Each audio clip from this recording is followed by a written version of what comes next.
शहर के सबसे भीड़भाड़ वाले इलाके में, जहां कदमों की आवाजें रुकती नहीं और जिंदगियां रफ्तार में भागती हैं। वहीं एक मोड़ पर एक पुराना ठेला रखा होता है। न कोई चकाचौंध, न कोई चमक, बस लकड़ी की एक पटरी, कुछ पुराने औजार और एक बुजुर्ग इंसान रहता था। नाम था रामनाथ। चेहरे पर झुर्रियां, बालों में सफेदी, मगर आंखों में एक ऐसी चमक जैसे वक्त को पीछे खींच लेने की ताकत रखती हो। लोग उसे मोची कहते थे, मगर वो खुद को सिर्फ एक मोची नहीं मानता था। उसके लिए जूते सिलना सिर्फ काम नहीं था, उसका सम्मान उसकी साधना थी। हर दिन सुबह 8 बजे से शाम 7 बजे तक बिना रुके वो उस ठेले पर बैठा रहता। कोई टूटा सोल हो, कोई खुला टांका, कोई घिसा हुआ चमड़ा, रामनाथ उन जूतों को ऐसे ठीक करता जैसे किसी टूटी हुई कहानी को फिर से जोड़ा जा रहा हो। लेकिन भीड़ भाड़ वाली इस दुनिया में कला की कीमत नहीं, ब्रांड का नाम चलता है। लोग उसके सामने से निकल जाते थे, बिना देखे, बिना मुस्कुराए वो वहीं बैठा रहता, जैसे खुद भी मरम्मत का इंतजार कर रहा हो। बस इसी तरह उसकी जिंदगी चल रही थी। दिन भर में वो जो भी कमाता, उसी से उसका घर चलता।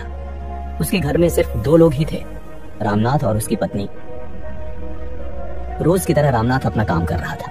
एक दिन शहर के एक जाने माने मैनेजमेंट कॉलेज से लौटा युवक विवेक अपने पुराने चमड़े के जूते के फटने से परेशान गलियों में भटकते हुए रामनाथ तक पहुंचा। विवेक, जो ब्रांडेड चीजों का शौकीन था, वो मोची के पास जाने में झिझक रहा था। मगर जैसे ही रामनाथ ने जूते को अपने कांपते हुए हाथों में लिया और बारीकी से देखने लगा, विवेक बस देखता रह गया। बिना बोले, बिना किसी दिखावे के रामनाथ ने वो जूता ऐसा ठीक किया कि विवेक को यकीन ही नहीं हुआ।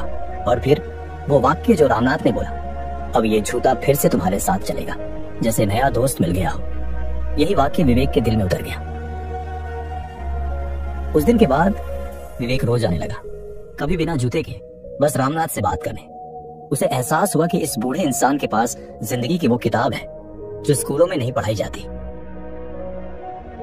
एक दिन उसने पूछा, चाचा, आपने कभी सोचा कि आप एक ब्रांड बन सकते हैं? रामनाथ हंसा, मैं मोची हूं साहब, ब्रांड तो अमीर बनाते हैं। विवेक ने कहा, नहीं चाचा, ब्रांड पैसे से नहीं, पहचान से बनते हैं, और आपकी पहचान आपकी ईमानदारी और कला है।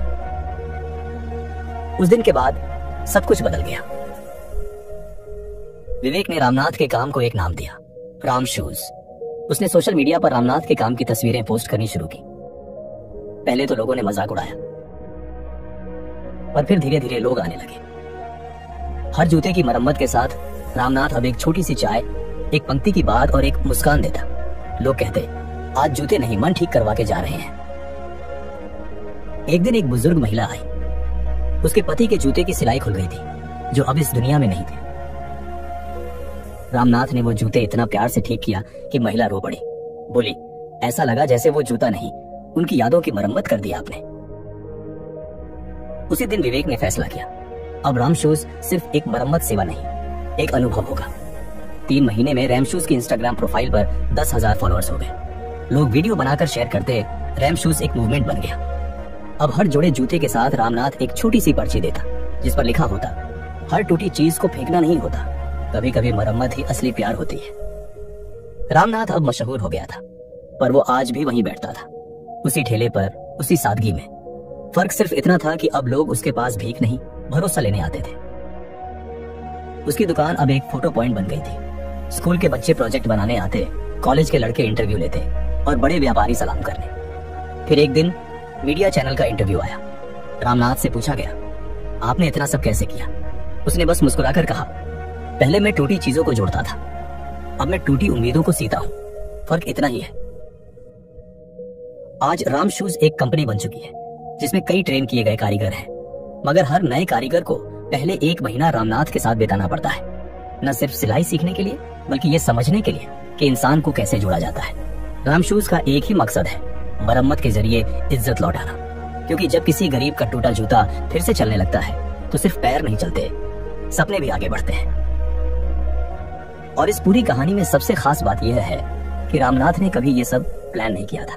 वो तो बस जूते ठीक करता था, मगर उसकी ईमानदारी, उसकी कला और एक सही इंसान की नजर ने उसकी जिंदगी को कहानी बना दिया। ये कहानी हमें सिखाती है, कभी भी किसी को छोटा मत समझो। हो सकता है वो इंसान तुम्हें सिर्फ एक जोड़ी जूते देता हो, मगर बदले में तुम एक जिंदगी बदल दो।